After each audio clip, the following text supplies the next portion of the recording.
They are here!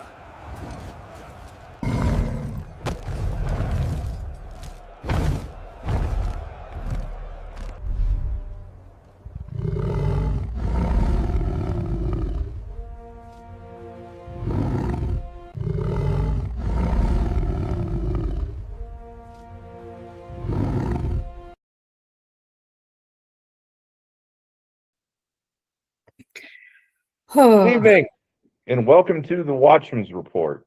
I'm Cody Higley, and tonight we're joined, as usual, by Jason Foreman and our special guest. And this is a big news day, folks. So we've got the perfect guest for it. From Marion City Council, the Republican councilwoman representing the 4th Ward, and the chairman of the Finance Committee, Twila Laing. Welcome back to the Watchmen's Report, Twila. Hi guys, thank you for having me. Yeah, well, we got a lot to discuss tonight, Twila.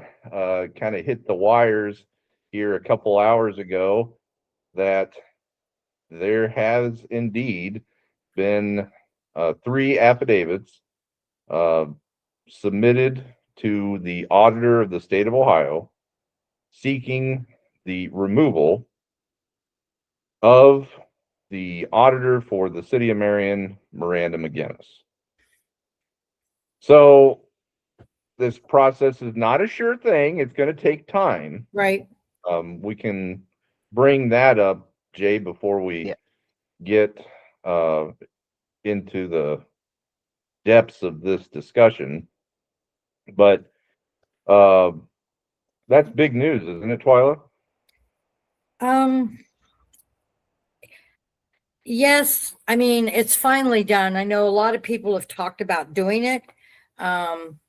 It's been a conversation off and on over the last year, but nobody wanted to put pen to paper or do what needed to be done. And after these last few months, I have no more confidence. I tried to give her the benefit of the doubt, but I have no more confidence in her to be able to perform the duties that need to be done in that office in a timely manner and accurately and professionally.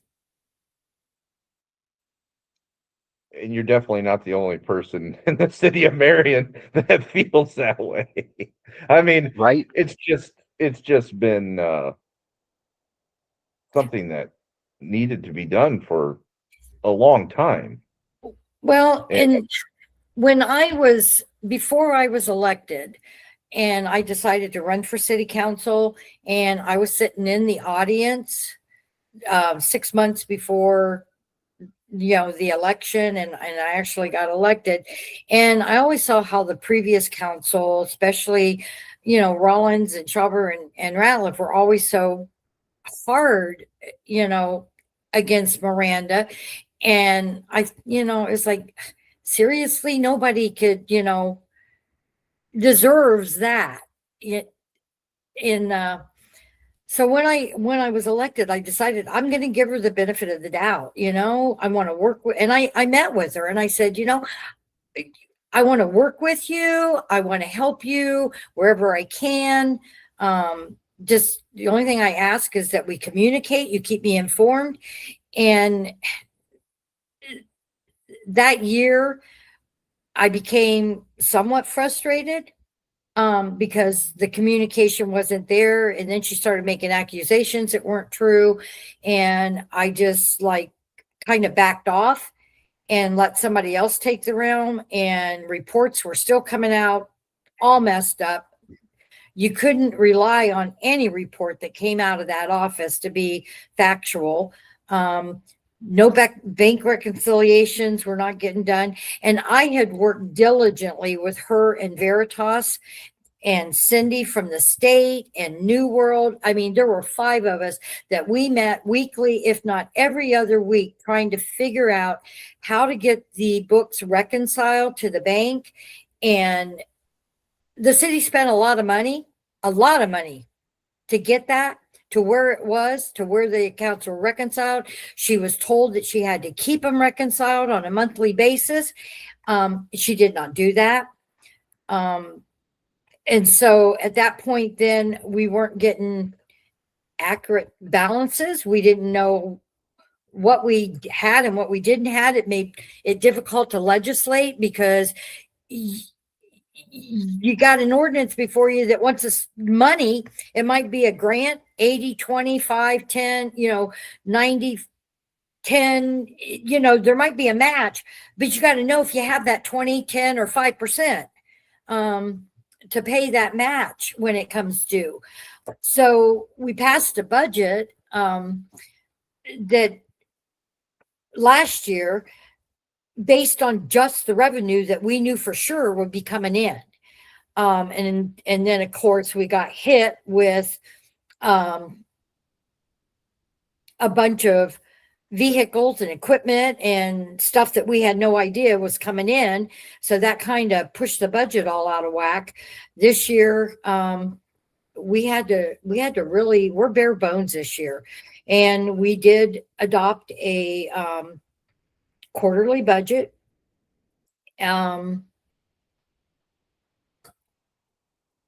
Bare bones budget until we could get the plan together to submit to the state, because we're in fiscal caution right now.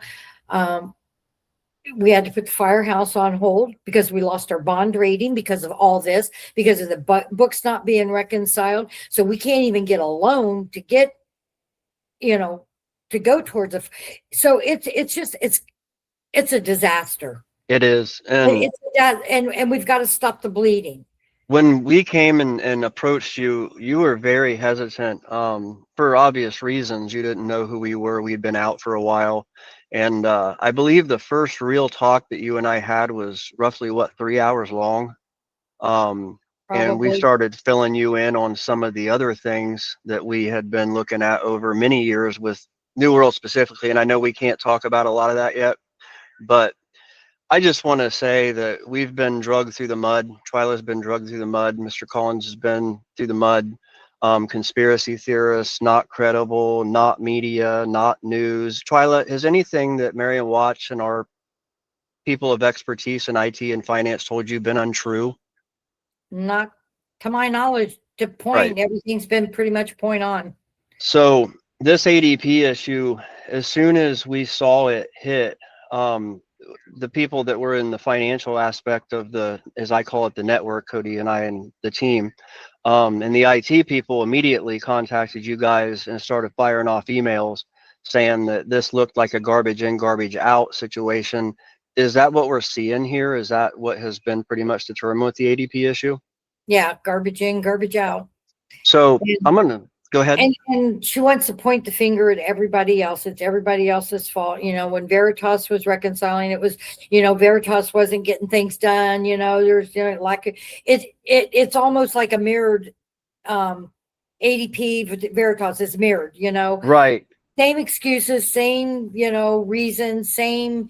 But you can't get an email from ADP on Monday and then answer it a week later. Right. Right. And these system issues, they've been going on. And when we were out for about 5 years, we had theories, but we couldn't get anybody to listen to us. In 2019, when we were reporting on the auditor's office, we came under heavy attack. It was bad. My team was there when the charges were brought against Mr. Landon on election night. And we were already starting to look at things like password sharing and suspected issues with the software and things of that nature. And then when we came back up, started researching, we started finding some interesting gold mines in the council minutes where Veritas confirmed that there were reconciliation problems and corruption issues. It's all in the what we call the silent sabotage series. And this removal process, if you guys don't have anything else to go on that, I'm going to let Cody take that over because he's a little bit more versed in the law side of things, or the processes, I should say. Well, do you have anything to add about that? Just to share with the folks on what the procedure is. So this is coming from the auditor of the state of Ohio's website, and explains the different avenues. So basically, a fiscal officer, so in this case, the city auditor is the fiscal officer for the city of Marion. And they have to present evidence that the fiscal officer purposely, knowingly, or recklessly failed to perform a fiscal duty expressly imposed by law with respect to the duties of the office, or purposely, knowingly, or recklessly committed any act expressly prohibited by law with respect to the office. And there has to be an affidavit, so that's a sworn statement, that is submitted to the Auditor of State by a member of the legislative authority. So in this case, it's Marion City Council, with allegations against the auditor. So today, we found out that there were 3 sworn statements, 3 affidavits submitted by City Council, and those individual members were Shawn Barr, Republican of the First Ward, who's actually also President Pro Tem. There was another that was submitted by our very own guest here, Twila Laing, Republican of the Fourth Ward, who is the chair of the Finance Committee, as we've already stated. And then a third one was submitted by Councilman Ralph Smith, Republican of the Third Ward, who is also a member of the Finance Committee. So those 3 statements were submitted listing out specific allegations of essentially wrongdoing. And then there was additional evidence supplied in the form of copies of the summary of proceedings, or the record, the minutes of council from, I believe the date was January 22nd, 2024. We can pull that up here in a little bit, Jay, but finishing that up, so that's submitted. And then the Auditor of State, as you see here, has 30 days to determine whether the evidence supports the allegations. So they'll review each of those affidavits, they'll review the evidence. If they have to obtain additional documentation or evidence, they will do so from the official record. Right. I don't know if they'll do anything beyond what is of record already. If they determine that there's no convincing evidence, then the report, their findings, their determination will be submitted to each of the members of council that submitted it, and then also Auditor Meginness. If, however, they do find that there is convincing evidence, then they will submit their report to refer it to the Ohio Attorney General for further review. So once the Ohio Attorney General gets it, they've got at least 10 business days to determine whether the evidence supports the allegations. So if they find that it doesn't, then that's pretty much the end of it. If, however, they find that the evidence does support it, then they will move forward with the removal process in a court of law. So they have 45 days to act on that, to get it moving within the court. So how long, if it gets to that point? So right there, you're looking at roughly, potentially up to about 80 days. Is that right, Twila? Before it would potentially get to court? It could be. I'm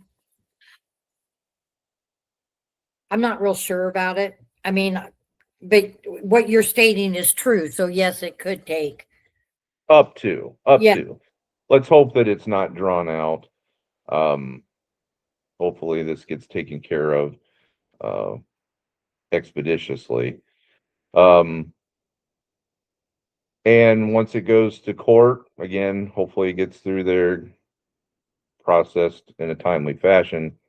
Now, the interesting thing here, so the court may issue an order prohibiting the municipal fiscal officer, the auditor, from performing any official duties before or during the court proceedings. So I don't know how common that is. I suppose if that is the case, then it would be kind of a power would be vested in one of the deputy auditors, I imagine. Is that how you understand it, Twila? We're treading on unknown territory at this time. We really don't know. We don't know what's going to happen. And we've got to have a plan. Well, I mean, there's a plan A, a plan B, and a plan C, but I don't know what they are. Yeah. Yeah, I mean, there's a lot up in the air, but again, this is, in my personal opinion, this is something that's been a long time coming. I mean, this coming from a woman who, you know, has described her office as garbage. I mean, yeah, that was a year and a half ago when she made those statements, but you know, she admitted that she's been in office 5 years now. If she doesn't have the routine down by now and knows what needs to be done on a daily, weekly, monthly, and yearly basis, then you haven't been paying attention. Right, right. Exactly. You know, it was November 29th. I confirmed the date. It was November 29th of 2021 Right. is when she assumed office. And unfortunately, she ran for re-election. And nobody ran against her. So, you know, I don't know. But this is the process that is being pursued of potentially removing Auditor Miranda Meginness for basically not doing a good job, making mistakes. And then we'll see some of the specific allegations here that were in those affidavits. So Jay, if you want to pull that up, then we'll just kind of go over that a bit so people understand what exactly is being alleged and what will be reviewed and potentially the basis for removal. Is that what you're after, the article, or did you want the I want the actual documents. The document? affidavit. Yeah. It's in the article, but I'll grab it here real quick.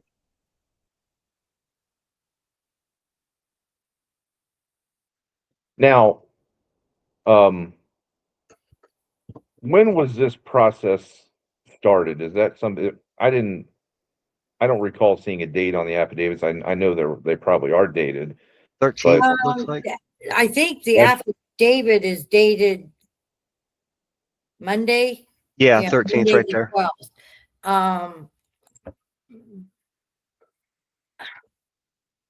So that was actually the night of Council. the special finance committee meeting.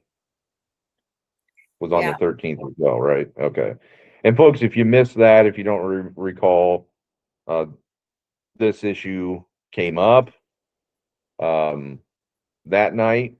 It was briefly mentioned by Marion City Law Director Mark Russell, and then there was a whole lot of discussion of the city's quite severe issue with payroll, and that is a function that is under the purview of the auditor.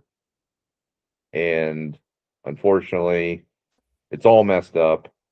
It's been messed up, and she wasn't even there at the meeting on Monday to offer. And we had four unions that were represented that night that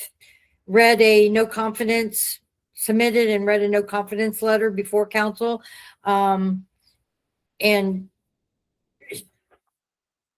you try to communicate with her to get solutions. What do you need? What can we do? And it's crickets.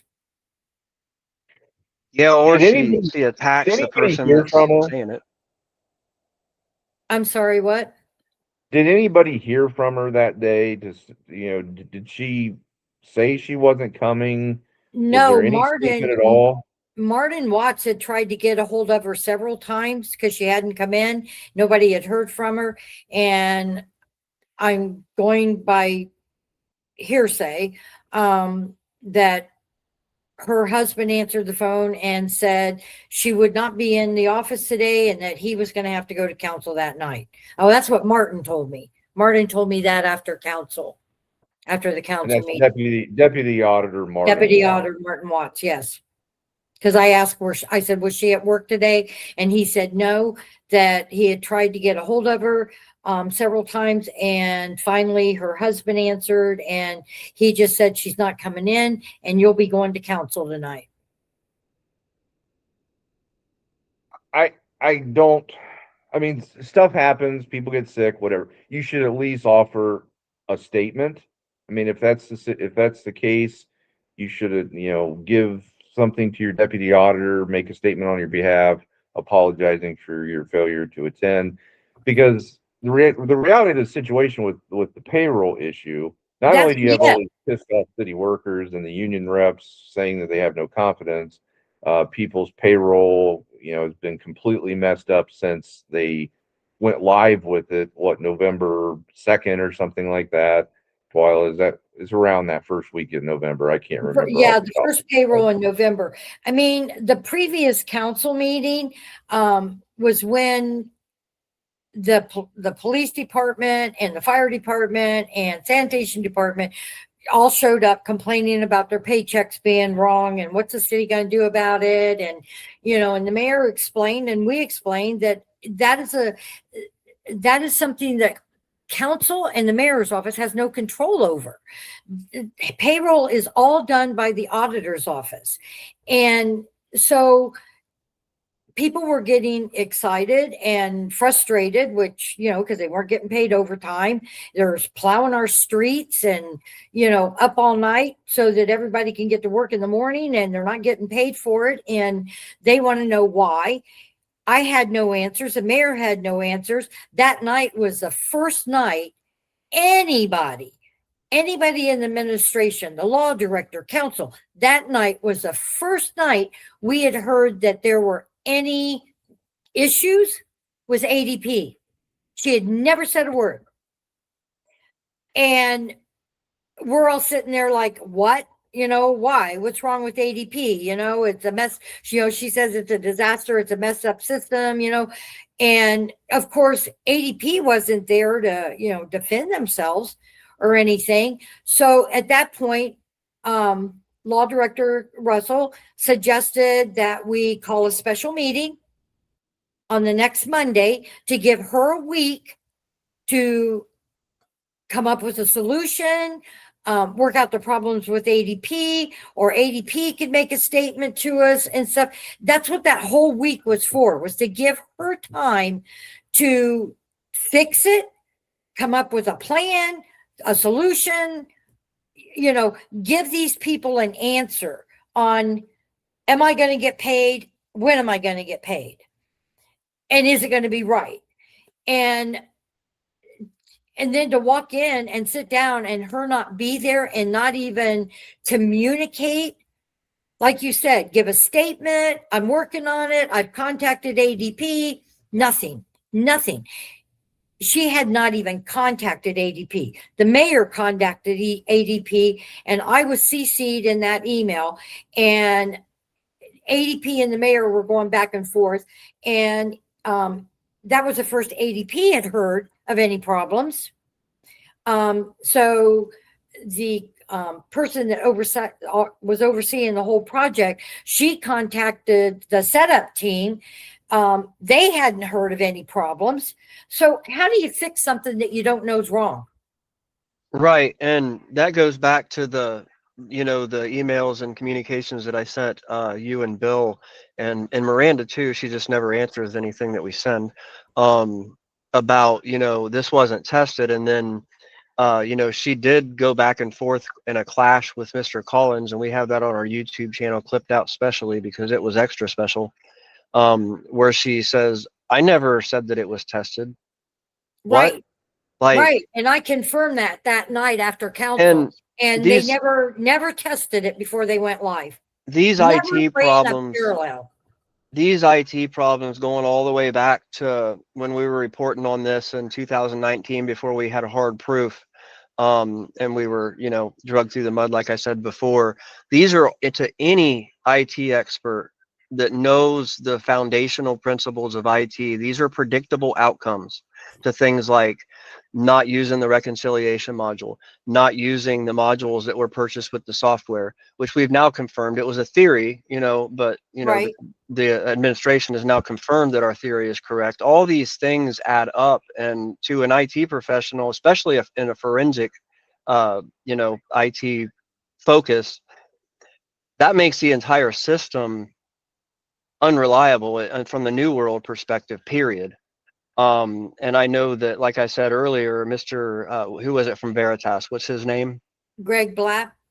Yeah. So we have the council minutes and some of our articles where he states that no financial changes were made and there were hundreds of thousands of dollars and, you know, issues that were unexplainable. This points to data corruption and all kinds of problems, because in IT, when you start flipping switches on, like you guys confirmed when we came in and talked to you guys at council, and I said my suspicion is that you guys had things off and then you started turning things on and it just started breaking other things, because these systems are very complicated and they track a lot of stuff.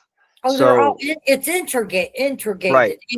And if you don't turn everything on at the beginning, and like you said, you start flipping switches in the, you know, which we did that, and it started affecting payroll reports. And so we had to wait a whole quarter before we could flip the switch back on. So we've got 1 quarter that we had to manually do reports. Right. I can't remember the exact lines that Veritas had to correct when they were fiddling with this crazy back in, what was it, Cody, 21 or so, 22? I can't remember when it was.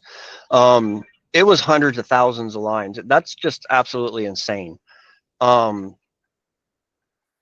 to an IT professional looking at this, every single one we've talked to, and Cody's seen the chats between myself and people even outside of Ohio, where they're like, yeah, man, this is all bad. So this whole system has been bad, and Cody tracked it down to basically they put it in place and what they said went, and there was really no oversight. There was an IT oversight committee, but the IT oversight committee was not overseeing. So, you know, what's really going on here? We have instances of password sharing. We have and I can definitely confirm that. Right. And we I was threatened and had to give up my password. We have, I was told if I didn't give up my password that they would write me up. We have instances now proven. I released the screenshots once I was allowed to, or I'm always asked to wait on things sometimes when we have something that outrageous to release, and I did. I was good. But when it was time, we did release it, and it showed the former deputy auditor with basically wide open control over every financial system in the city, you know, administrative access. And this goes along with the permission wars that were rumors or conspiracy theories over the years, that other people have brought up, including Landon and others. So what's really going on here? This needs to be looked at real hard. But this issue coming into Miranda, oh, I don't even know where to start with that. It's been going on. It has never slowed down. There's always an excuse for everything, and it's always pointing the finger back and forth. This not testing the ADP system before implementing it. I challenge any IT person to come on this show and dispute this with me, because I got to tell you, if you can say that that is proper IT protocol, you're simply not qualified. And I have to also say, I would like to know exactly who was overseeing this project, because ADP should have been notified. IT should have been involved from start to finish, period. No exceptions. and now the city workers are suffering or were suffering because of it. I don't know if has it been fixed? No, The ADP? no, so we had a meeting yesterday. It was 2 representatives from Tyler Tech, the mayor, myself, Miranda, Deputy Marion Watch, and Amy and Cindy from the Auditor of the State's office. Chelsea, the budget director, she was there. Mark Russell was there. Mike Bodine and Rob Cowell were there. So it was a full room, and it was a 4-hour meeting. And at the end of the meeting, Miranda still did not have a solution. I had a solution, and it was implemented today. Right. So yeah, this is just, I've never seen it. I've been doing IT my whole life. Even people who don't like me know that. Ever since I was a child, I've been coding. I've been doing all kinds of stuff like that. And then as a profession, I did it through my entire adult life. I mean, Cody saw me build our entire infrastructure, all our back-end systems, our chat platforms, our websites. It's well known. So when I look at this, I've never seen anything like this. The magnitude of the problems in that office, compounded by the lack of IT controls and other problems, I've never seen anything like this. Not at this scope. Neither have I. And I've worked for a lot of different companies. Yeah, you've been in finance for how long, Twila? Golly, I'll have to give away over 50 years. Let's put it that way. I think it's in one of your old articles, but that's what I thought, about 50 years. So, I mean, you made a living doing that for a long time, right? All my life. You ever been fired? From the city. No, I know about that. We'll get to that later. But no, I've never been fired. No. No, you've never been fired. And as we went over it last time, you worked for the Department of Defense, is that correct? Yes. And you had security clearance at that time. Yes. So, I mean, the people that are complaining about this, including Mr. Ralph Smith, are highly qualified people. He's served in Vietnam. He probably in his time had better credentials than I have. I mean, he knows what's going on. He was the first one when I met. I think he was the very first one that I met, because I was told that he may understand it a little bit better. But let's go back into the payroll thing. So this is the rap sheet of the payroll, and it's just got a whole bunch of council minutes. This is for the removal. This is the removal, Jason. We'll Yeah. go ahead and scroll back up to the top, and I'm just we'll letting the finish. viewers see it while we talk. Yeah, this is the summary of proceedings, the minutes from that was an attachment. Yeah, January 22nd of 2024. Yeah.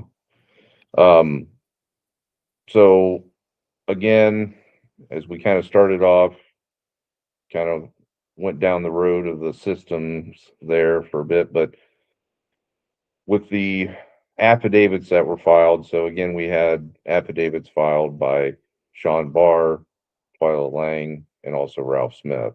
So then they make their statement, and then scroll down a little bit, Jay, and they have to list examples Yep. of how she violated her duties as a fiscal officer. So you can see where it starts out with the substantive points, that she failed to complete monthly and yearly reconciliations. The last reconciliation was December 21st, 2019. Go ahead and scroll. Failure to provide proper accounting procedures has resulted in non-completion of annual audits for the past 3 years. Paid monies without proper appropriations being provided by City Council. And then they have the references of findings from the audit reports or auditor of state statements here under each one, or if it violates a specific section of the Ohio Revised Code, then that'll be cited in as well. Admitted to having hidden payments in obscure line items to avoid detection. In essence, spent city funds without appropriation for tax penalties for which she is personally liable, and did act to conceal the payment of said funds. So the reference here, and this is a serious one. I mean, they're all serious, but they're all serious, but this one's very serious. This one's very serious, and that is the Exhibit A that is attached to each of the affidavits. So that is what is highlighted. That's why they included that summary of proceedings, is so that they could specifically show the support for this particular allegation. So we'll go over that, or the relevant sections of that, here in a minute. Failed to timely complete continuing education requirements set forth by the state of Ohio's Fiscal Integrity Act. She was appointed to the position, and they had the 21st, on or about the 21st day. From what I could find on the records, it was the 29th of November, 2021. And she had to do this training. They have to do this Fiscal Integrity Act education, this training. And she didn't do it. Has she done any of it? I mean, ever, Twila? I gave up asking. I don't know. Okay. So it's probably safe. You can only ask a question, 100 times. And when you get, the same answer 100 times, you finally just quit asking. Oh, man. You couldn't make this stuff up, I mean, we could make a mix video like we did with the remarks back and forth between her and counsel and Mr. Collins of every time you guys asked her at least the last year. I've got most of the videos, and most of them are uploaded to the YouTube channel, and put it together. When you guys ask questions, it's I'll get back to you. You ask the next week, I'll get back to you, or I don't know, or that's not my, whatever the excuse is. It's just absolutely insane. And then the final one from Councilman Barr is that she's accumulated multiple fines, late fees, and interest charges from the IRS, the Ohio employee pension, employee retirement, and then also that's the police and fire pension. Police and fire, PFPF. So that is his. So again, he signs it. Looks like Shawn signed it on the 12th. Go ahead and scroll down to we can show the supporting the Exhibit A, which is from summary proceedings from January 22nd, 2024. I mean, scroll real fast here down through all this stuff. Yeah, it's highlighted. And there's more. This is actually a really interesting. Yeah, it is. Summary of proceedings. I mean, there's a lot of stuff in there. Talk about the system issues. They talk about Veritas when that consulting company came in to try to fix the system, fix the problems way back then, and they weren't having any luck. Didn't they basically quit or fire the city, as we keep saying, because the crazy was so bad? As I understand it, anyway. Who fired the city? Didn't Veritas walk away from the project, basically? In between 23 and 24, I think so, yes. Yeah. I mean, they weren't getting any answers. They needed information to complete the work that they were in the process of doing, and they weren't being given, they needed access to the database so they could dig in and find the adjustments or the journal entries, and they were not being given access. So they basically had to stop. They were as far as they could go and had no solution, no answers. I have various theories about that, but I can't talk. We've talked, and I know Mr. Collins has the information. I'm not going to go into that right now. All right, stay on this, Jay, where the highlighted, because this is important enough that it was included as an exhibit to the affidavit. So is this where it starts here? I think Yeah, so. The highlighted ones, yeah. Well, Okay. it's in the margin. Yeah, There. so it starts right there with Councilman Ratliff. Okay, so again, this is coming from this particular meeting that was held on the 22nd of January, 2024.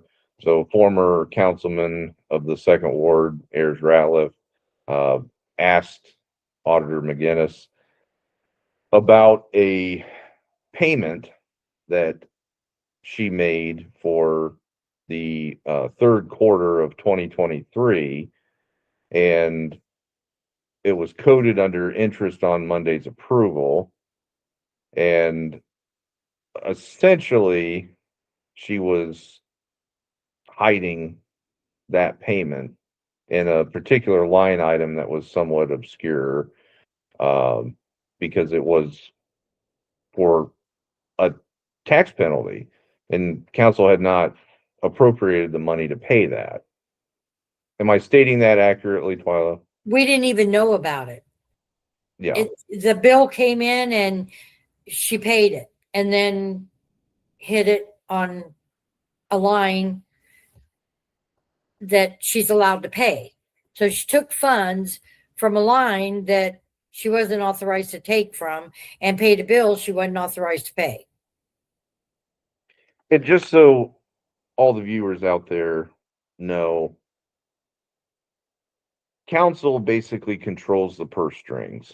So if you had a civics lesson back in school, that's one of the core legislative functions. Congress at the federal level is supposed to control the purse strings as kind of a check and balance to the executive. Well, it works the same way with city council and the mayor in the administration. So council as a legislative body, they are supposed to have control over the appropriation of monies, and they will vote in order to on a budget, just like they just did.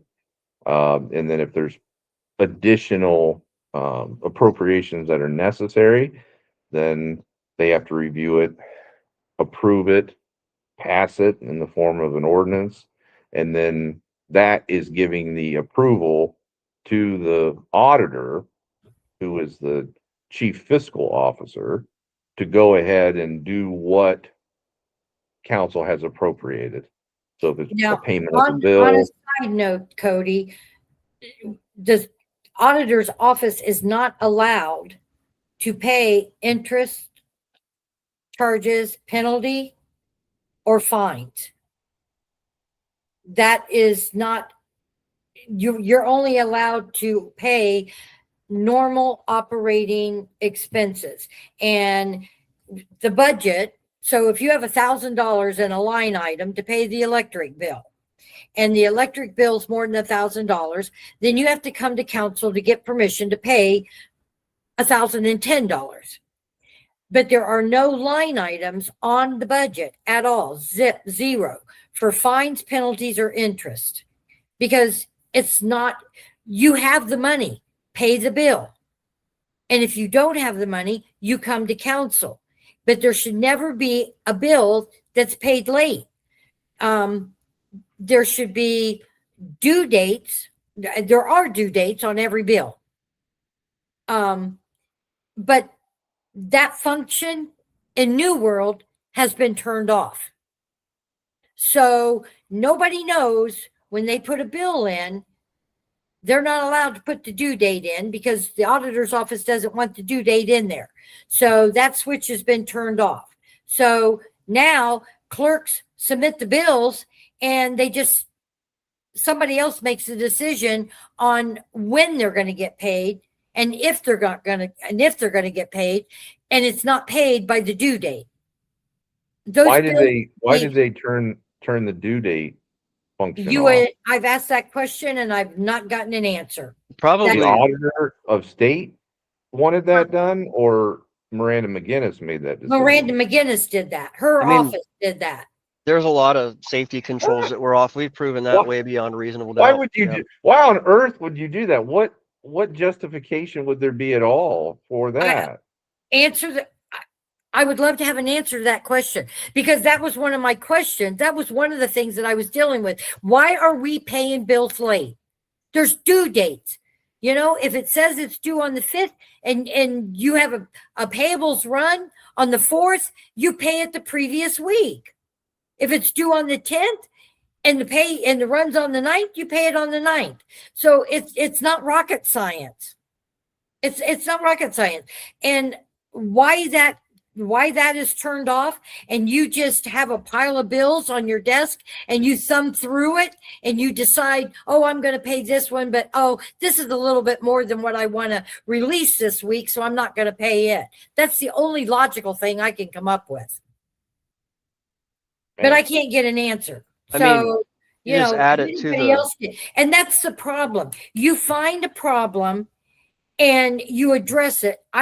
I can't speak for other councils, and I can't speak for other finance chairs, but because I've been in accounting for so many years, I've worked payables, I've worked receivables, I've done payroll, I've done investments, I've done reconciliations, I've done audits, I've done it all.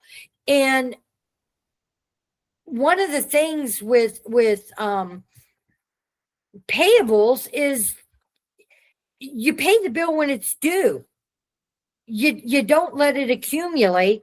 And if you're running short of funds, then you need to come to council and say, I need more funds. If we need to pull them out of the investments, then you call a TIB meet, the Treasury Investment Board meeting, because you might need funds to come out, to pay a payroll or something. I don't know how past finance chairs did it, but I have to review the credit card report. That's one of the functions of the chair. And when I would see purchases on there that to me were questionable, I would bring it to somebody. I would go to the auditor's office and I would say, can you explain to me why we're purchasing this? This looks like a personal item, not a, and why are we Give paying? us an example, just real quick. Can you give us an example of something that was questionable? Was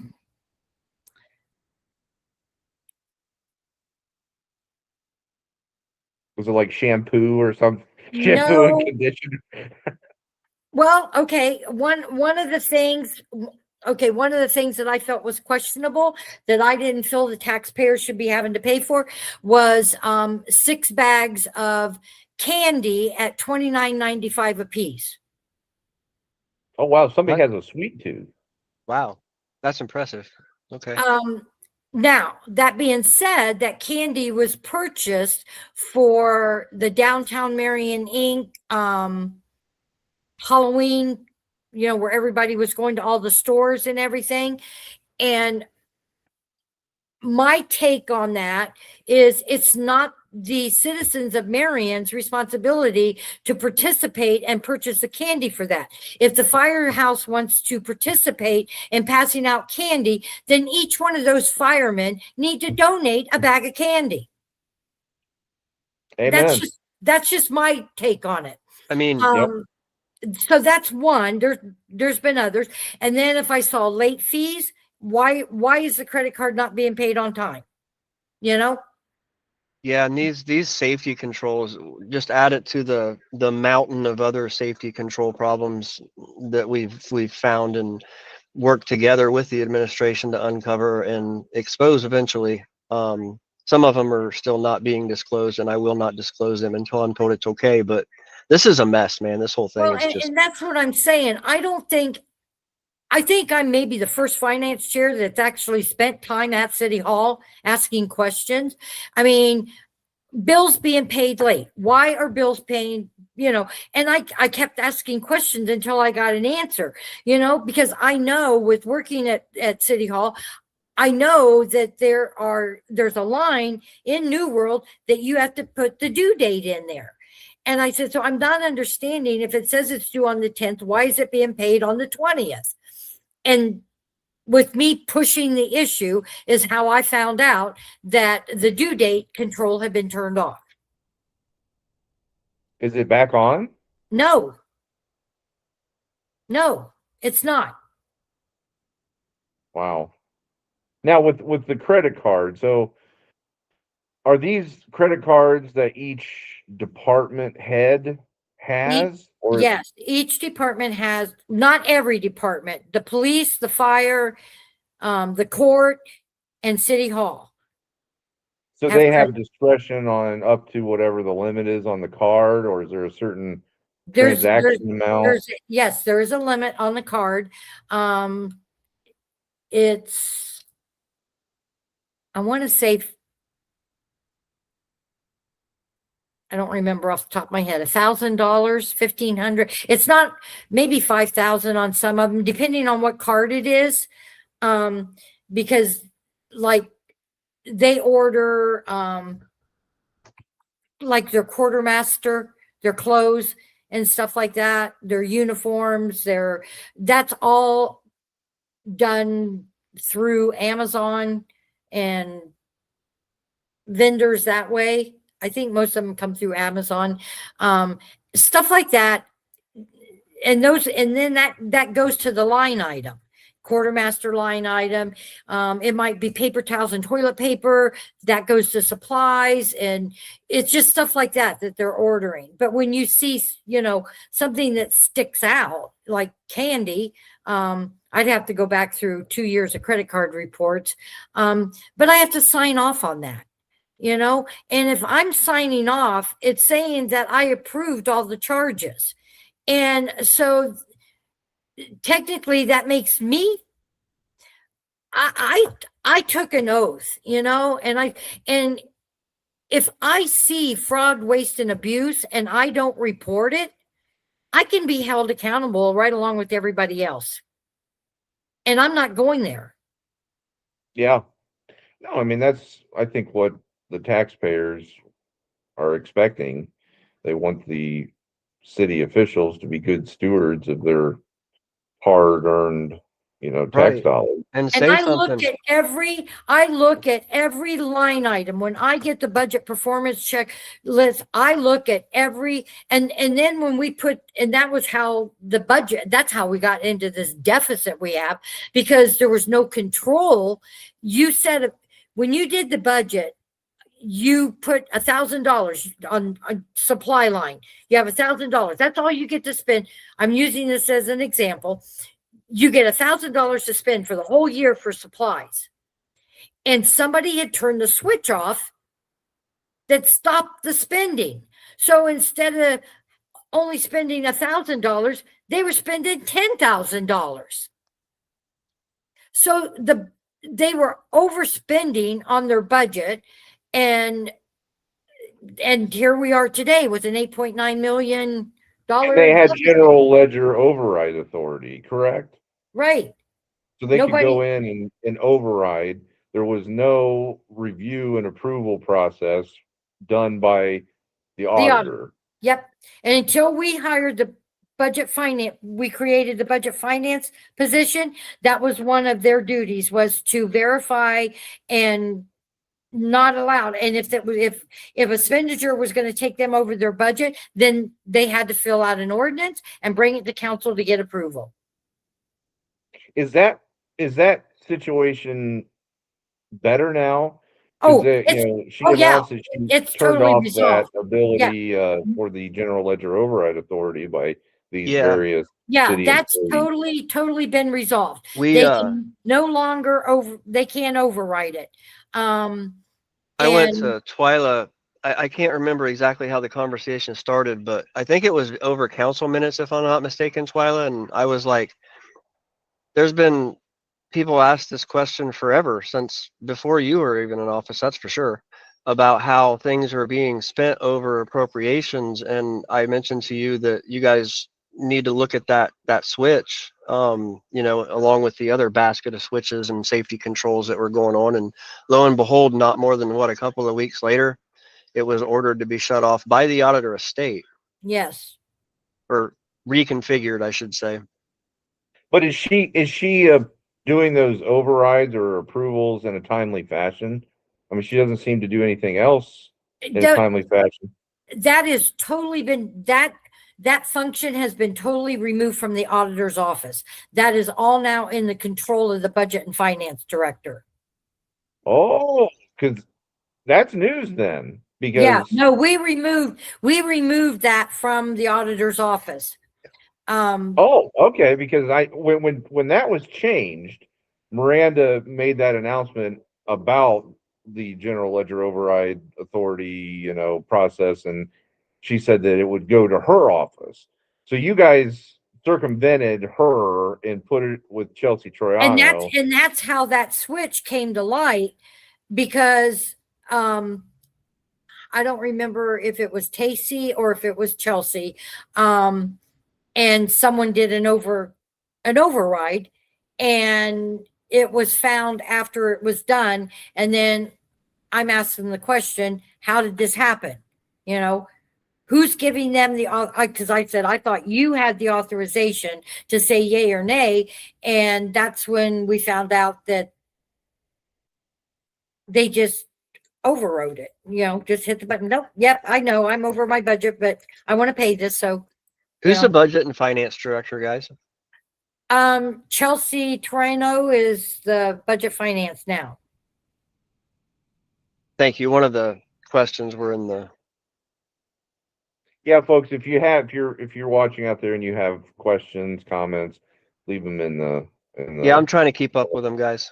So we'll try to address them. When this administration came in, we saw problems right from day one, and we started putting into place procedures and actions and controls to stop the bleeding. And it seemed like the more we tried to fix it, the worse it was getting.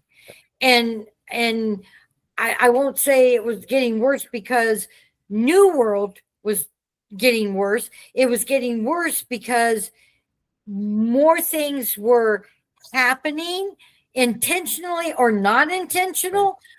I don't know. I'm not going to make that accusation. But things that should not have been happening started happening. It's fair to say that, I started coming to council meetings in February, I think, maybe late January of 25. And I think it's fairly safe to say that you guys didn't know the full scope of the system issues until people that had an IT perspective on the situation started feeding you how it's supposed to look. Is that a correct statement? Pretty much, because you don't know what you don't know. Right. It's complicated. This stuff is very complicated. And there was a lot that we didn't know. And with the questions and the digging and the stricter controls and everything, this stuff is just bubbled up from the bottom. Right. And it's all hit the surface now. And now we're in fiscal watch. Right. Because of all of it.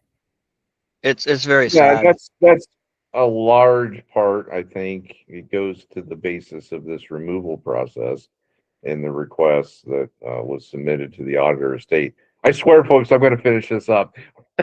We've kind of gone here, there, and everywhere tonight.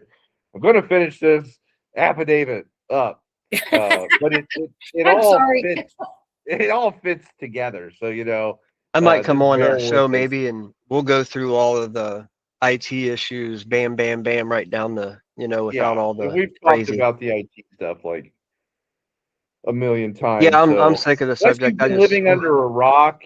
Suffice it to say that the City of Marion's software, their financial software, New World, is just dog shit. And it has never worked right. It's a mess. It's horrible. It's been bad.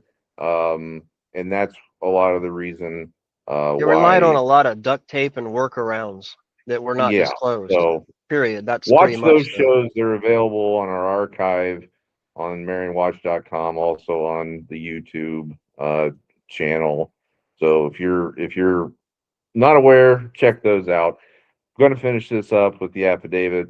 Again, it was about her paying this bill for this interest, this penalty, and then she coded it in kind of an obscure.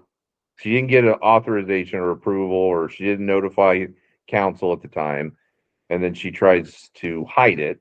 So then former Councilman Ratliff, you can see here they highlighted the area. Can you say that that was honest? And then Meginness's response was no.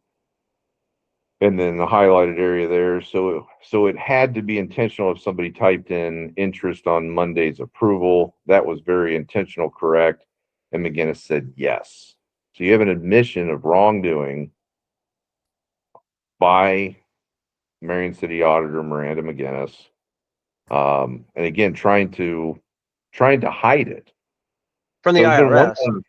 it would have been one thing if she would have said, hey, this is what happened, and she went to council and notified you guys, right? Yes. So that is a serious no-no, especially in any sector, but especially the public sector. Well, Right, and this because was after she had already paid several other penalties and interest and fines. And she was told not to pay anymore. Right. And then didn't Mr. Watts have a similar issue where he spent money that wasn't appropriated? For the Port Authority, yep. Yeah. So yeah, there's a lot of evidence in these counties. It's been an ongoing, recurring problem. Is there any additional highlighted to this? Just suffice it to say that that's kind of the summary of what happened, and then her admission when it comes, the Ratliff, I think that would even go as far as to say that it's falsification of documents. And she wouldn't go that far. She wouldn't go that far to admit that. But a very serious, and that's why it was included as an exhibit to these affidavits. So let's scroll down to the next affidavit that actually was submitted by Councilwoman Laing. And a lot of the stuff is going to be very similar between the three, but there are some differences. So go ahead and scroll down a little bit, Jay. We'll just rattle these off one by one. Okay. All right. So Meginness has failed since her appointment to fill the vacancy in November 2021. That's when she was assumed office. And then she was reelected in 2024. Has failed to maintain and complete accurate books and reports as required by the Ohio Revised Code. She has caused financial stress on the city of Marion by not making timely payments for federal and state taxes, OPERS, police and fire pensions, resulting in late fees, interest charges, and penalties. And then there's specifics that are listed there, specific references with amounts. Meginness has not made timely transfers to required banking institutions for payroll, causing overdraft charges to the city accounts. Meginness has not reconciled accounts or maintained banking statements with accurate balances and year-end closing of the books, with significant unsupported differences between the cash equivalents, and cash financial positions. The result being that the city has not been able to complete an audit since 2021. Currently, 2022 is in the process of being audited, and leaves 2023, 2024, and very soon 2025 that are still waiting to be completed. Meginness is not managing proper book to bank reconciliations, has left the Marion City Administration and Council with an unknown availability of revenue on hand, saying we don't know how much money that we're bringing in, how much money, that we need to operate out of. This makes it difficult to pass necessary legislation for city business to continue. It also makes it difficult to accept grants that may need a percentage match. So again, then that's a whole nother issue, because if you don't know your finances, most of these grants that are out there require some buy-in, Right. some either a match or some contribution from the grant recipient. So that is a big thing. And the city recently hired a grant writer, which is a great thing, because she's brought in, how much did she bring in last year? Oh my gosh, it's way over $1 million now that we have not had to pay for. I mean, yeah. So Might be close to You know, 2 million now. yeah, and that's unfortunately that's how the state of Ohio operates. They take your money in the form of state income taxes, and then all these different municipalities try to, go after that same block of cheese in the form of grants. Right. Instead of those municipalities in the days before the state income tax, those municipalities got to keep their own money and spend it how they saw fit. Right. So it's basically a messed up system, but don't get me started on state income tax policy. So that's a very, very important one. Meginness has failed to set proper collection procedures and to put these procedures into place.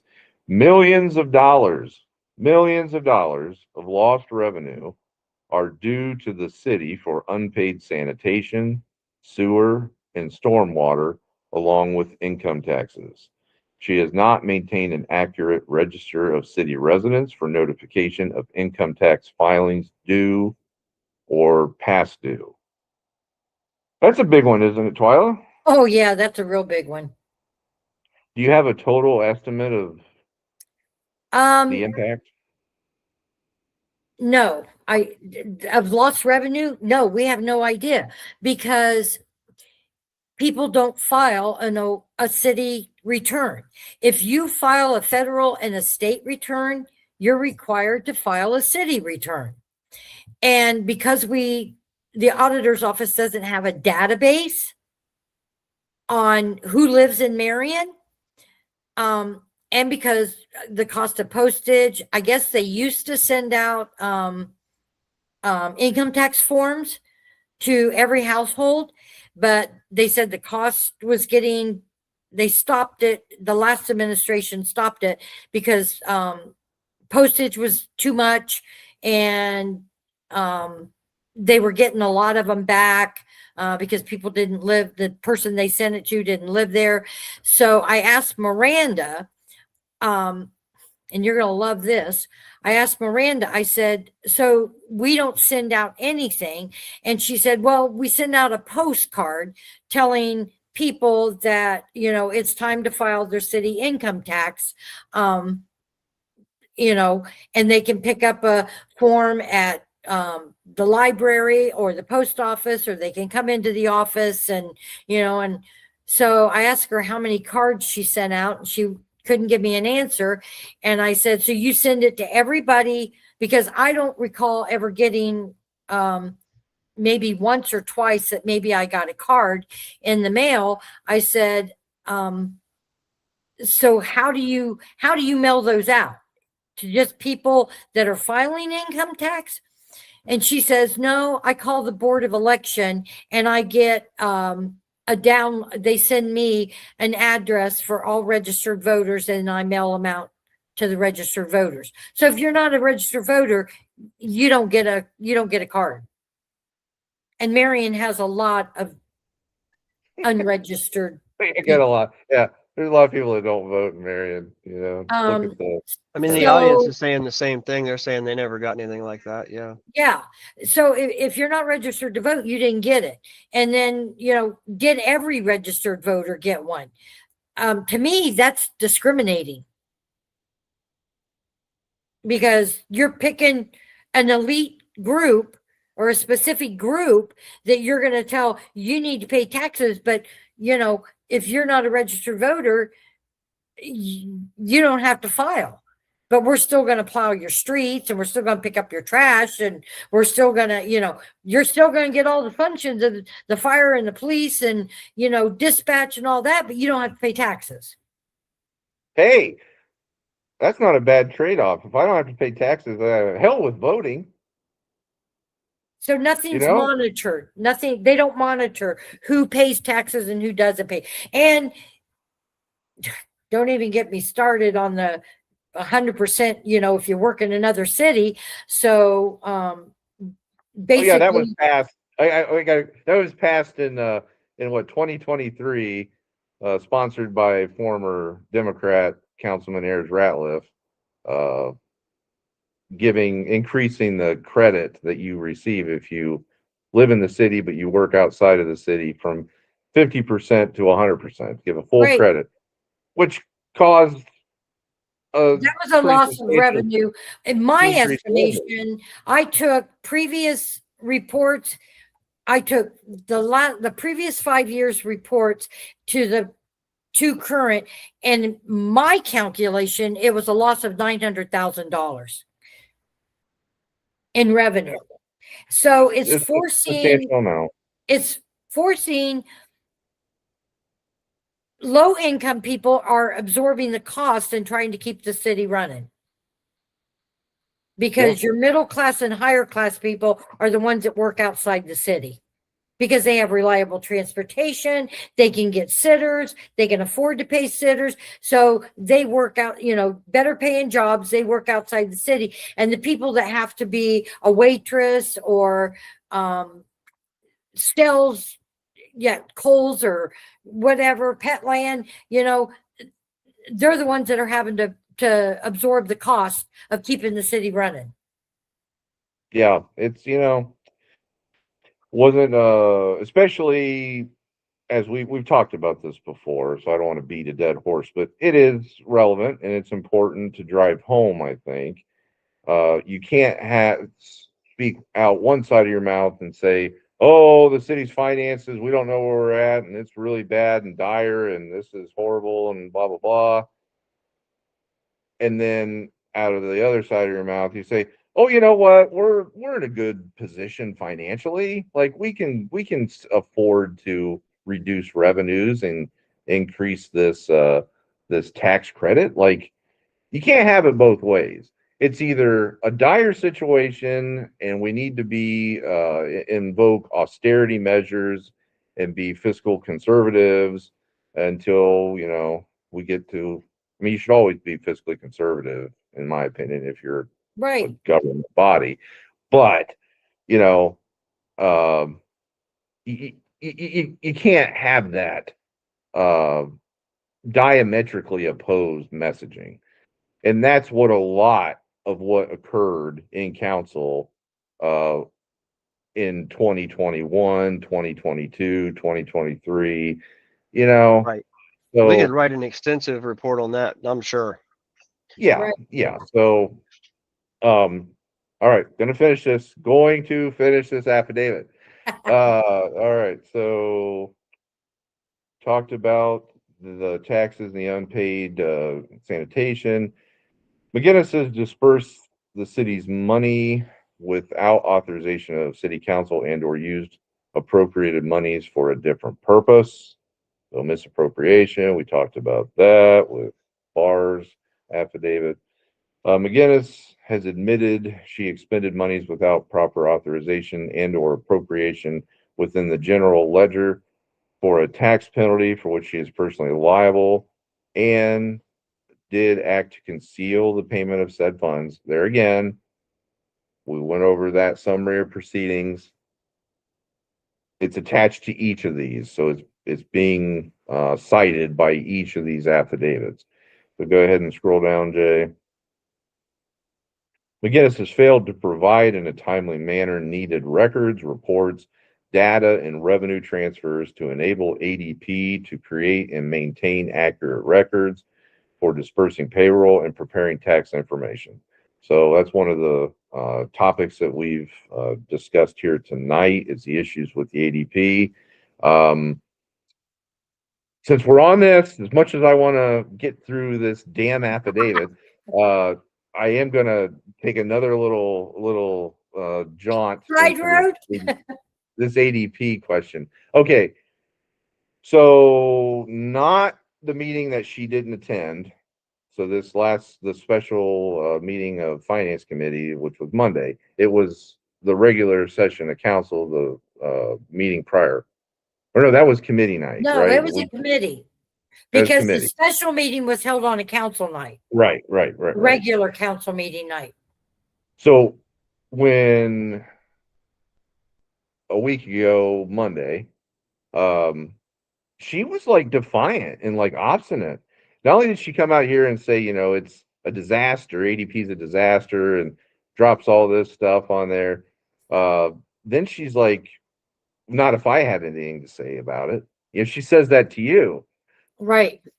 and I'm thinking, what are you going to do? You just going to like not do anything with ADP now? Is that what you're saying? Like it's dead in the water because council, was brought forth. I think, who was it? Bodine. That was the one that kind of brought it up. The idea of increasing efficiencies by going with the global leader in payroll software, ADP, that I think 130,000 public sector entities actually No. use. Well, that's not how ADP came about. If you go Okay, to tell me. If you go to the next item, number 12, where it says Meginness has failed to communicate with personnel in her office, resulting in a high turnover employees, loss of institutional knowledge, late payments to vendors, failure to complete accurate payroll disbursements, also causing work progression to stop for weeks or months while job postings are completed, interviews are conducted, and hiring and then training a new hire. So the payroll clerk was quitting.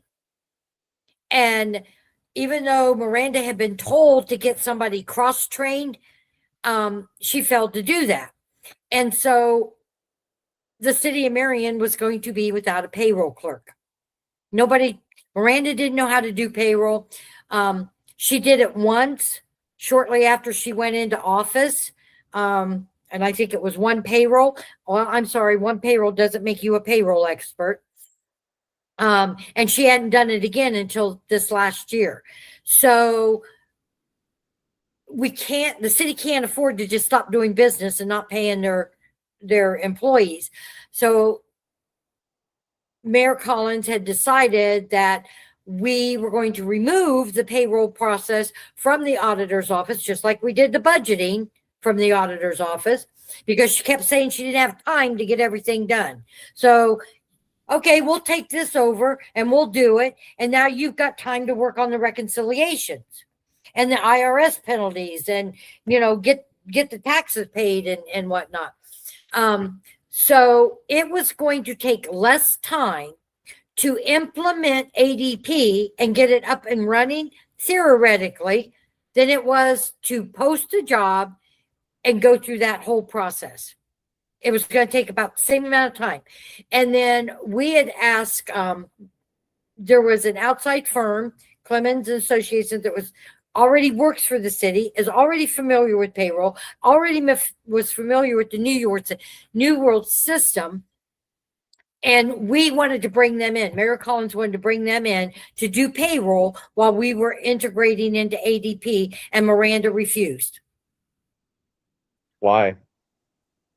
Ask Miranda. We would, but we can't get any answers from Well, we Miranda. couldn't either. So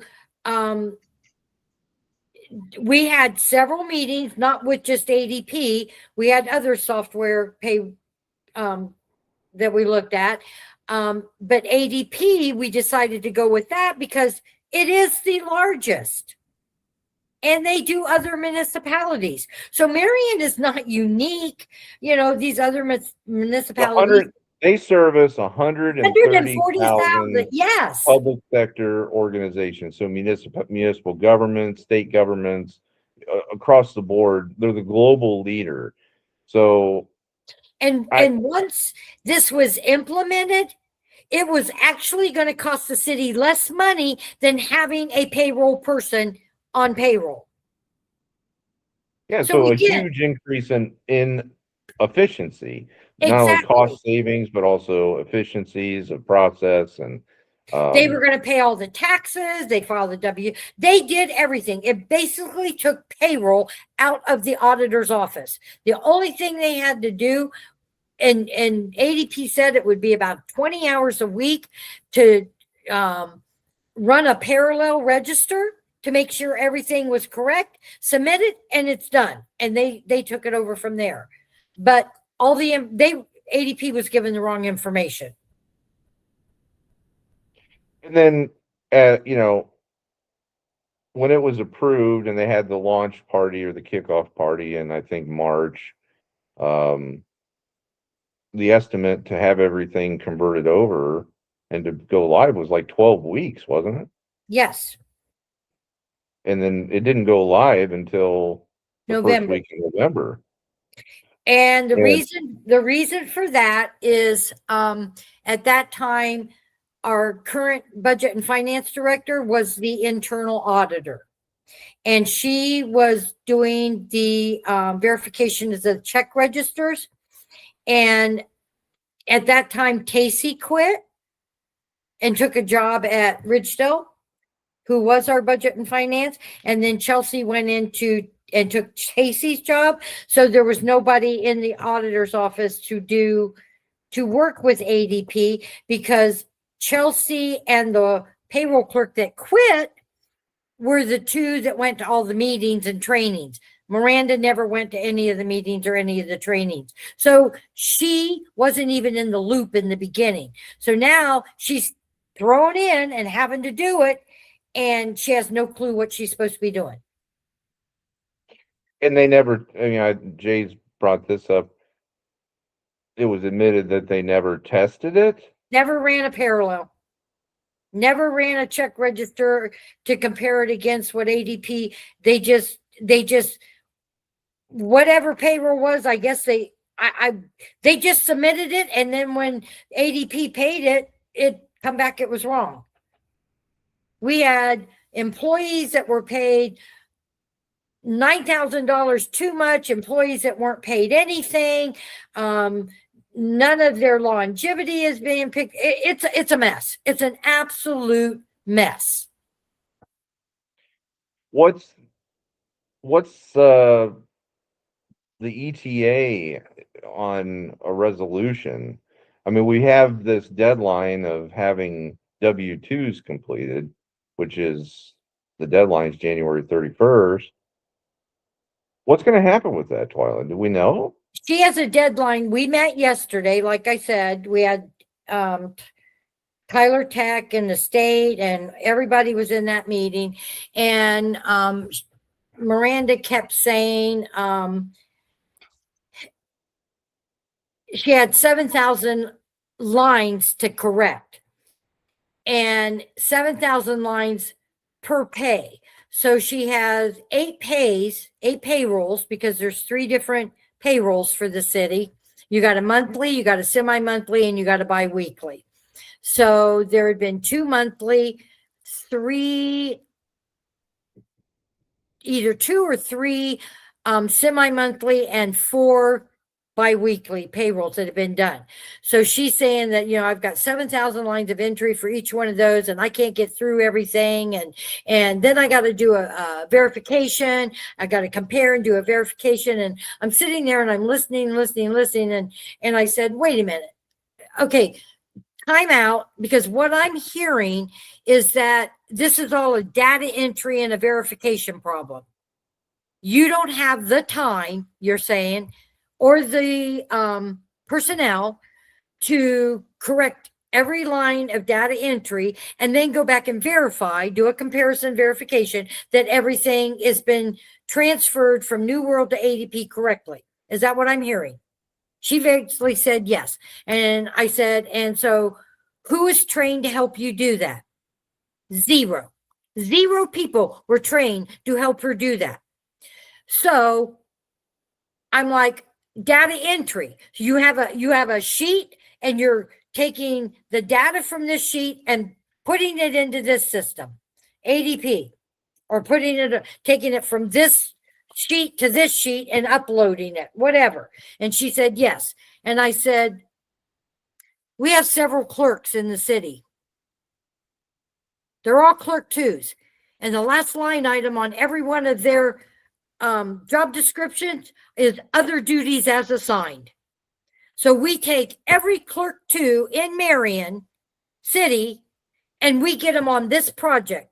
They're all doing data entry and verification, and we should be able to get it done in what, 8 hours, 10 hours, 12 hours? So today we took 6 clerks and put them in the auditor's office to work on payroll and W-2s. And she has a deadline of January 22nd to have it all fixed. Is it going to get fixed, you think? Not going to hold my breath. I mean, even if they get it out, will it be accurate? I mean, that's, to me, I'm not going to that's, hold my breath. yeah, I don't know. I'm not confident in that. It should be accurate. I mean, if it's all if it's all data entry, and then you're doing a verification that what you entered is correct, yeah, line. How hard? They're How not hard pulling is that? anything out of New World, though, are they? Pardon? They're not pulling anything out of New World, are they, for this payroll? The timesheets, I think. I'm not real sure. Yeah, they are. They're pulling accruals, sick, vacation. I'm not sure exactly everything they're doing because I It's safe wouldn't. to say that all those things will be effed up since it's coming out of New World. No, because everything was accurate when with the last payroll. The last correct payroll came out of New World, and everything was correct at that point. So the numbers in New World are correct. So it doesn't have that issue. All the other systemic issues are not in the payroll part of New World then. Right. Well, that's good. Payroll was probably the only thing that worked in New World. Well, and at that's least important. It's something. Yeah, a blind squirrel gets a nut on occasion, Twila. So, yeah. Well, hopefully that gets resolved. Hopefully, W-2s are correct. Hopefully, paychecks get corrected and benefits and all that good stuff. Because again, you have a lot of pissed off city workers. You have a lot of fed up. Hey, my check isn't even right. None of council's checks are right either. So, I mean, it's affected everybody. Yeah. None of us are exempt from it. It's a disaster. And, you would hope that you would be all hands on deck, like you just said, with the solution of getting all those clerk twos to hunker down and to work on this project. It should have been all hands on deck from the kickoff in March within the auditor's office. Right. And it wasn't.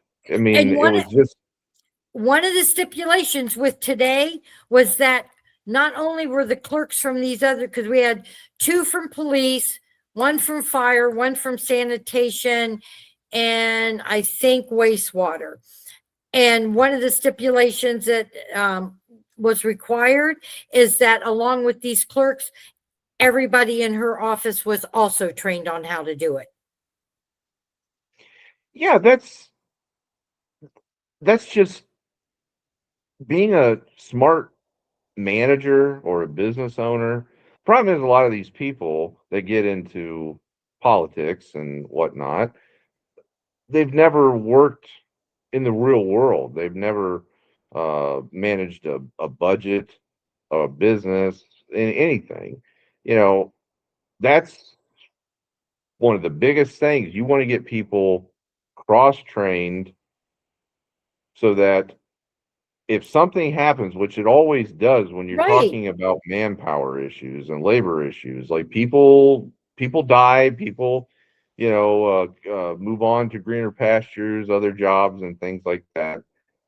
You have to plan for it. Exactly. And, because that's not only is it one of your business largest expenses is salaries and benefits and stuff and labor costs, but if you have turnover issues, which again are inevitable, like that can really impact your bottom line and your business in the negative.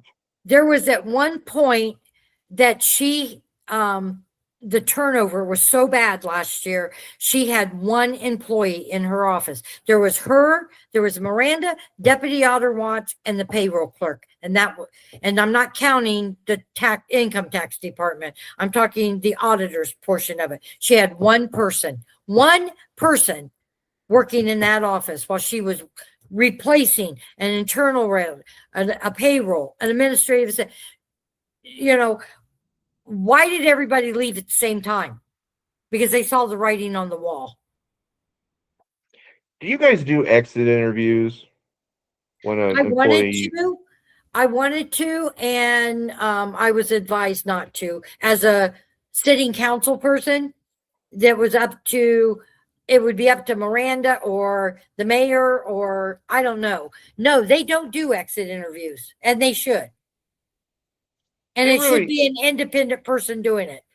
Yeah, I mean, I think that would be very beneficial. And you look at a lot of these private sector companies that's a staple to do exit interviews. The other thing is just, do they do anything where they solicit ideas for increasing efficiencies, cost savings amongst city workers to say, hey, do you guys have any suggestions, any ideas on ways that we can improve our services or implement more efficient methods for doing things, processes? The department I worked for when I worked for the city, yes, we did. I can't speak for other departments, but I know the auditor's office now does not do that. I think maybe the auditor's office of the previous administration did, but this one doesn't. Okay. Yeah, I mean, I would highly encourage, if you're a department head or a city official out there, and you have that ability within your department, that's what you should be doing, is stuff like that. That you again, you want to be a good steward of the taxpayer dollars. You want to run the most efficient, leanest, meanest, department, and still do your job well, provide your services or whatever it is that you do. But you've got to be a good steward for the taxpayer. All right, we're going to make it. We are going to make it through this affidavit. I swear it. All right. There's so just Meginness too much information. Pays a lot. I told you it was going to be a barn burner of an evening, and we never disappoint here on the Watchmen's report when it comes to that. Painter union office employees unauthorized paid days off. So yeah, if I recall, what was it a holiday or something that she said? Christmas? Yep. Yeah. I think it's either Christmas or Thanksgiving. I think it was Thanksgiving. Okay. She gave them the paid day. She paid them the day before and the day after Thanksgiving. Gave them the day off and paid them. And I told her she couldn't do that, and she said she didn't know. But I told her, and the mayor told her, and I believe Aaron Rollins told her. I'm not sure, but she was told by several people that she could not do that because they were union contract employees, and they had to follow the contract. She couldn't just randomly say, I'm paying this person. Then we were going to have to pay the whole union. Did you end up having to pay all the AFSCME union employees?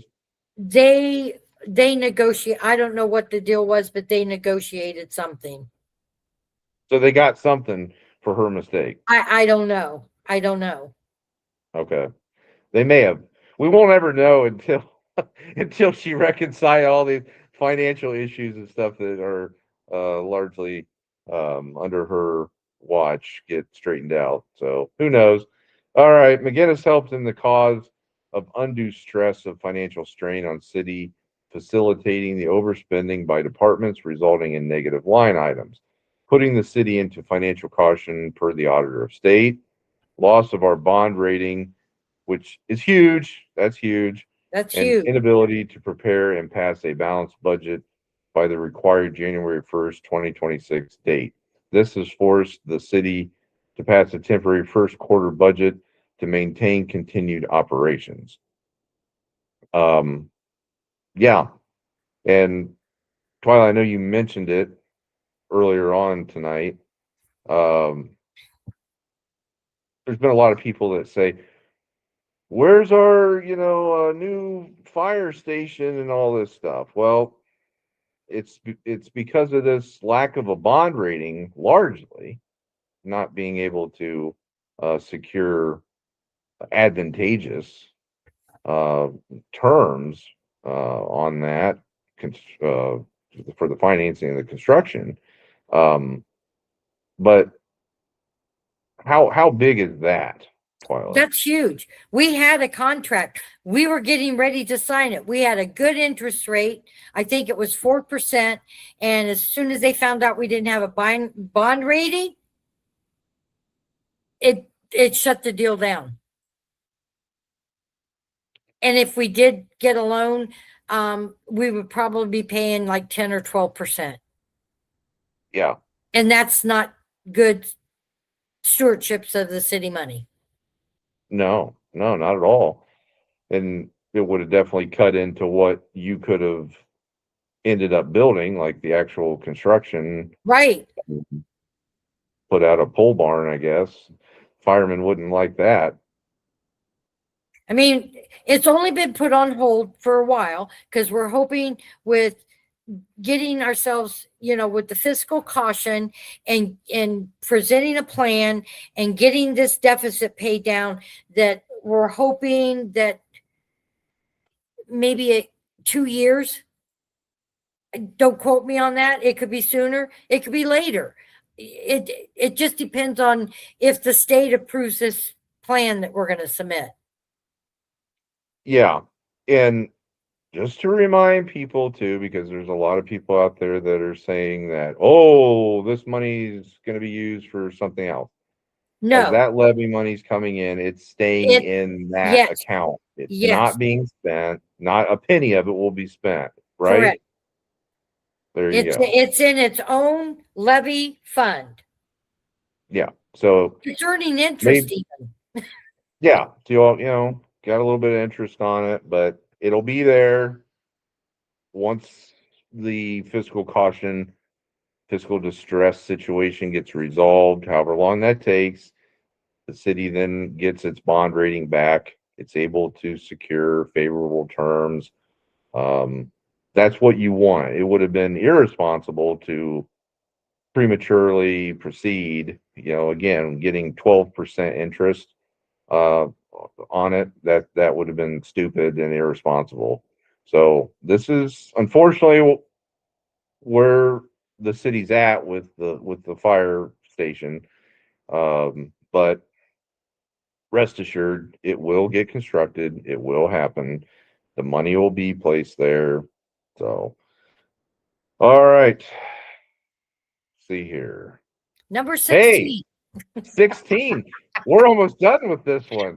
All right. Hey, that's a short list. I could have kept on going, but I was getting, I was like, good Lord, I've been here forever. I need to just, is this enough? Right. Meginness, by not keeping accurate books, reconciliations, and annual audits, has caused the new fire station to be put on hold. Revenue generated for the city by a levy passed by voters. The loss of our bond rating keeps the city from being able to secure funds. Good. We just already talked about that. Now, Jay, real quick, go down to our boy Ralph Smith's affidavit.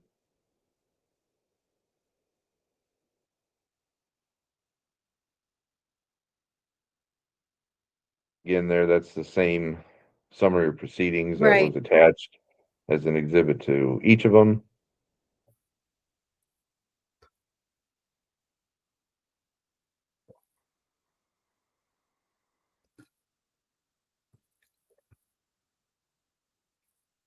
$63 pages, so it takes a minute. Okay, looks like keep going down.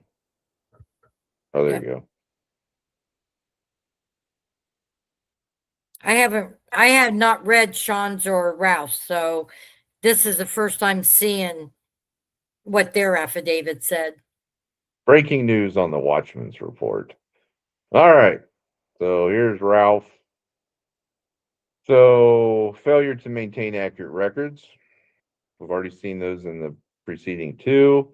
Failure to pay required taxes and retirement contribution. That's been discussed as well. Payroll and banking mismanagement. failed to transfer funds between municipal accounts to meet payroll obligations, resulting in overdraft charges. We talked about that. Failure to reconcile accounts in closed fiscal years. Talked about that. Interference with legislative functions through malfeasance, misfeasance, or nonfeasance. The city auditor impeded the ability of Marion City Council to enact necessary fiscal legislation. Worded differently. Boy, Very, but he's like that. Is he an attorney? yeah, that sounds very, very sharp there, Ralph. He's a sharp guy. Yeah, he is. Failure to establish and enforce collection procedures. That was mentioned previously. Again, totaling millions of dollars. So a huge loss to the city. Failure to maintain taxpayer records. Again, that's what you had mentioned on there. Not having that information, those cards that weren't sent out. Keeping in touch with all those in the city who have a income tax liability owed to the city. Unauthorized disbursement of funds. Talked about that. Admission of falsification. There again, there's a reference to the summary of proceedings from January 22nd, 2024. Payroll system transition failures. Talked about that. Unauthorized compensation. City auditor authorized payment of public employees for time not worked and without proper approval. What is that?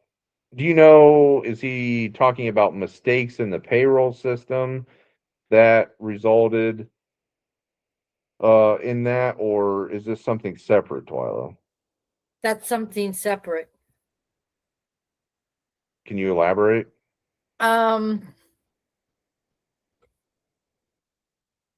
If it's what I think it is, public employees for time not worked, and that could be the same one that I'm referencing.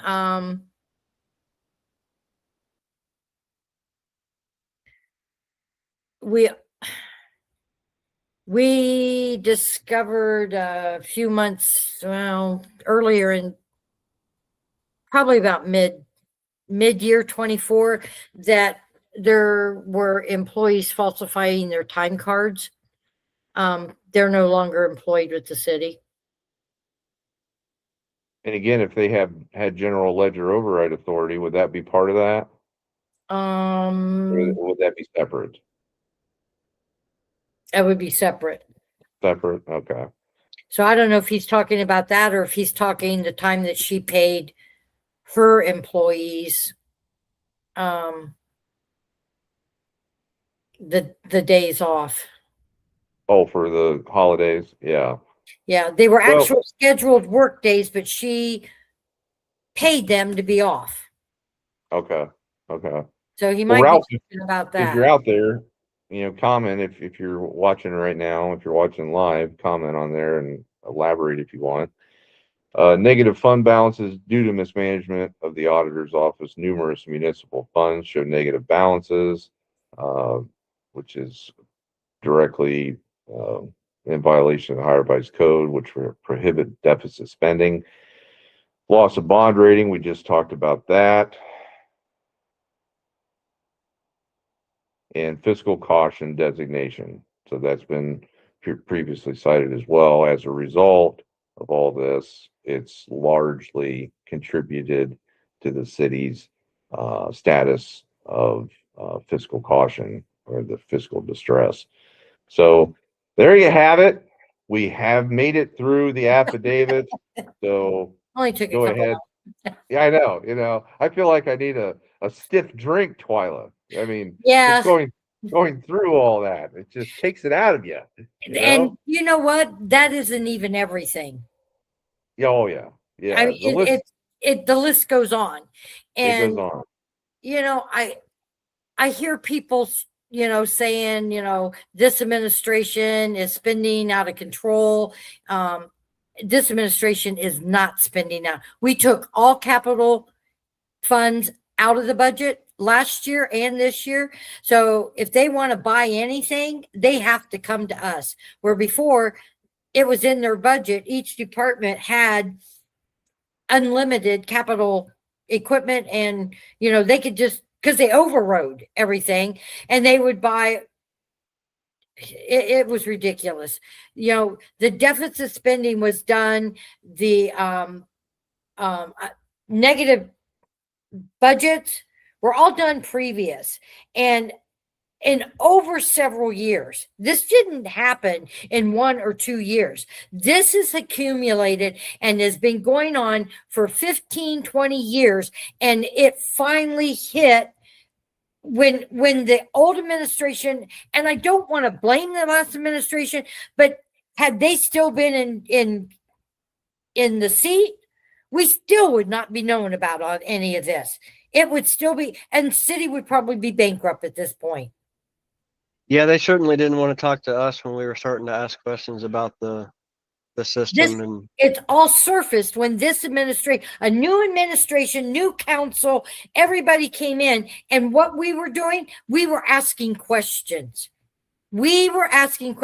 And for me, personally, if I ask you a question and you cannot give me an answer, it's only going to make me dig harder and deeper. Because if you can't answer, if you're in a position to answer my question and you can't answer my question, then that tells me you're hiding something or you don't know what you're doing. Yeah, we kind of go along the same way. If they, they ignore us or try to avoid us like the plague, you know what I mean? That's kind of why we dug our hands into this one. Because, long time ago, several years ago, we tried to reach out when Landon was running for auditor and ask questions about some of these software suspicions at that time, and they didn't want to talk about it, anything. Not one response. I want to be a good steward of the people who elected me. And if there's fraud, waste, and abuse going on, I am going to put it out there. And I am going to get it fixed. If it takes me every day going to City Hall and going through files and records and whatever, I'm going to do it. And I'm not going to stop asking questions because it's hurting somebody's feelings. Right. Yeah, I mean, I've stated this to Ralph Smith, talked about it last night, I think, with Kevin Davidson, Marion County Commissioner. This, is bad as this may seem, this whole process, you have to look at it as an opportunity. You have to realize that you have to go through this process in order to have a brighter future, to fix things. Because the assumption should not be that everything was,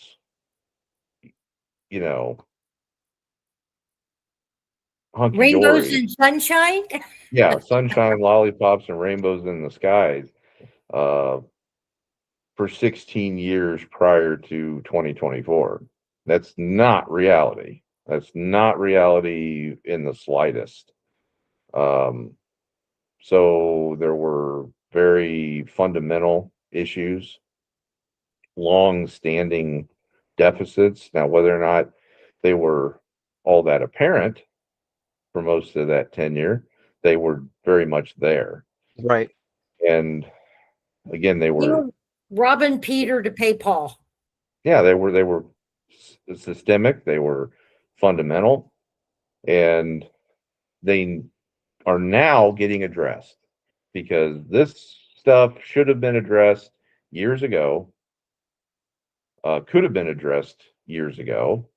If they want to try to say everything was on the prior auditor and point the finger, well, why didn't you request assistance either through an independent third party, consultant right at the very beginning? They refused to do that. Former auditor actually requested such action be taken, and it was stated, I'm not spending one single dime Right. to fix that auditor's office's mistake with when they made the tax payment mispayment. Are we going So- to have to spend money to fix this? Probably yes. Oh yeah. Yeah, And there's going to be some bitter pills. And you know, if I don't get reelected because of this, I'm okay. I have nothing to apologize for because I have done what I swore I would do. What I took an oath is what I am doing. Right.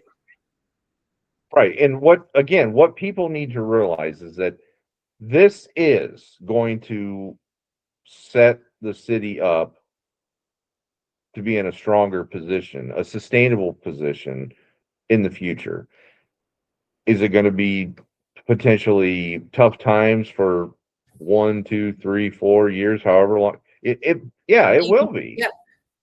But if But we don't fix it, you're not going to see economic development. You're Right. not going to see a new fire. You're not going to see the things that Marion needs to see. right. Yeah, it's kind of been like This a is black hole. affected- Yeah. This is affected not only now, but it is affecting our future also. Yeah. But again, it's just it's like detox. You got to think that's something that some people in Marion should be aware of. It's the whole detox process. You gotta, as a joke. It's a joke. Don't get all butthurt out there, people. You have to go through withdrawals. I And think another sucks. way, right? And another way to explain it is when in your own household, if you live beyond your means, you got a paycheck coming in, but you want to take lavish vacations and buy luxury cars, and your credit cards are maxed out, and then you get laid off and you have no income, or you have to take a lower paying job or whatever. The end result usually for most people is filing for bankruptcy. Yeah. And that is basically what happened with the city. They were living beyond their means. Yeah. And spending lavishly, and and it had to stop. It had to stop. Right. Yeah, we can Yeah. track all that, and we have. Yeah. So that's definitely So proven. just bear with it, with the process, and because I think a little bit longer term, Marion's positioned well in the future, and there's been a lot of movement. I mean, just like I said, the downtown, go back 10 years, 12, 13 years ago, whatever it was bad. I mean, Right. it was bad down there. Now it's like, wow, this is actually pretty nice. Starting to look nice. Yep. Yeah. So just want to continue with that momentum and that progress, and just know it's gonna, there's gonna be some times, difficult decisions. Again, this was a difficult decision, but it was the correct decision. It was one Right. that needed to be done, and sometimes leaders have to make tough choices. So I wanted to give her the benefit of the doubt. yeah, I kept thinking she'll come around. It's a personal issue. Yeah. I mean, she doesn't have the motivation. She doesn't have the will. There's no sense of urgency. She doesn't know what a deadline is. You can't fix that. That's ingrained. That's personal. You can't fix. Well, Yeah. you can if you file an affidavit, Right. possibly, but And I honestly don't know, unless she's just that oblivious to reality, like just is that disconnected, or is she a glutton for punishment? Who in the hell would stay in it? Like, if you're not committed to doing it, I mean, even though you lack the credentials and the experience to do the job, you know, you've mentioned many times, and other people have mentioned that she's not in her office a lot of times, like when you go there. Is that correct? I mean, Oh, that's what I've heard. probably, if I had to put it on a percentage base, she is out of the office 80% of the time. Yeah. And you can't do that. And you know what? I struggled with this also. And the reason I struggled with this is the city going to be out all this money that she lost? No, that's why we're bonded. Will you have enough coverage? Will her bond cover everything? That's the question we've been asking. If it's for each year, like if her bond covers, it was 200 and or is 100,000 or $250,000 bond. So is that like 250 for 22, 250 for 23, 250 now in 24, we upped her bond to 750,000. So is that a per year thing or is it a one-time shot? And have we not received an answer on that? I not received an answer on that. And I'm not sure who to ask that question of, but some of us council people have asked that amongst ourselves. I suppose law director could answer that question. Well, it'd probably have to do with But if it's a one-time shot for 750,000, no, her bond's not going to cover everything. Yeah. And I would imagine, I don't know, but I would imagine that it depends on what your coverage, the bond issuer and what the coverage is and what your premium is, just like any other type of insurance policy, did they go with the Cadillac plan or did they go with the I think we went with the Cadillac plan. We hope so. We hope so. I don't know. I don't know if we did. I shouldn't say that because I don't know. I hope we did. Well, Twila, do you have any closing comments for the folks out there? We've been going for 2 hours. Again, we told you it was going to be a lot to discuss tonight. There's a lot more to discuss, Right. but we can't go on forever. You guys are Right. getting greedy out there. Twila is always greedy. welcome. She's always welcome to come on whenever she wants. Yeah.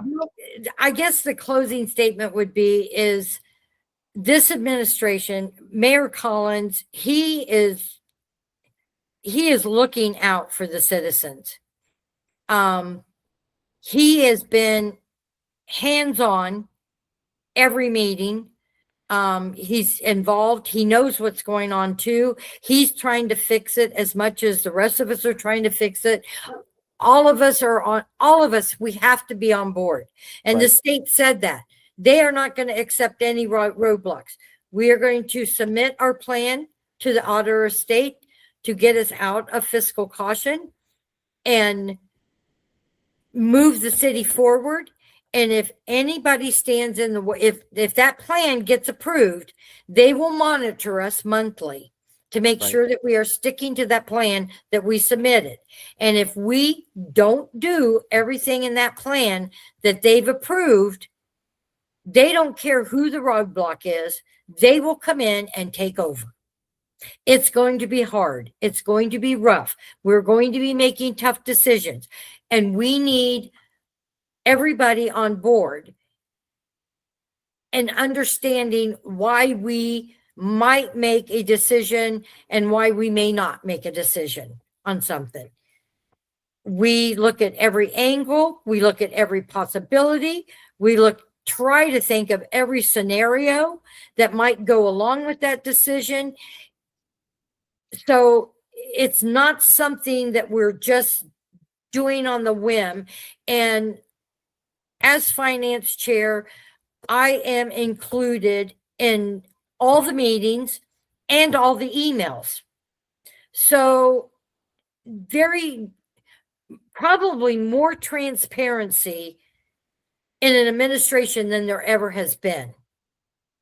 And the communication between the auditor and the mayor and the treasurer and the council and the courts has all got to be together. We have to work together. That's it. Work together, get through this crisis, put the city in the best position moving forward. So, Twila, we thank you for joining us for this barn burner of an episode of I the had no Watchmen. idea it was going to be a barn burner. Oh, you never know. You never know what you're going to get. Right. But we thank you for joining us here, and we look forward to the next visit by Councilwoman Twila Laing, representing the 4th Ward. So, Twila, thank you. And for Twila Laing, for Jason Foreman, I'm Cody Higley. And remember, a watchman is always vigilant. Have a good night. Have a good night, Good night, guys. Sound the alarm! To arms! They are here!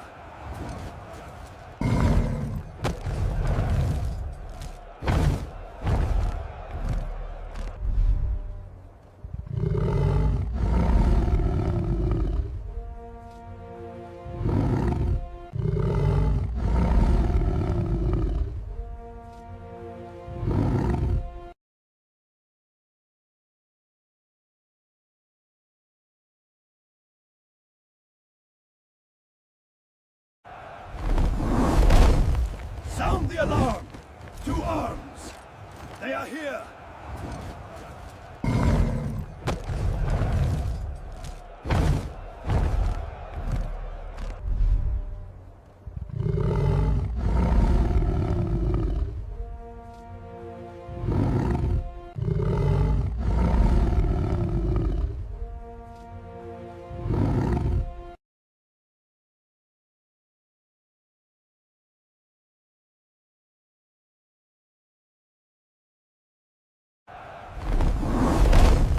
Sound the alarm! To arms! They are here!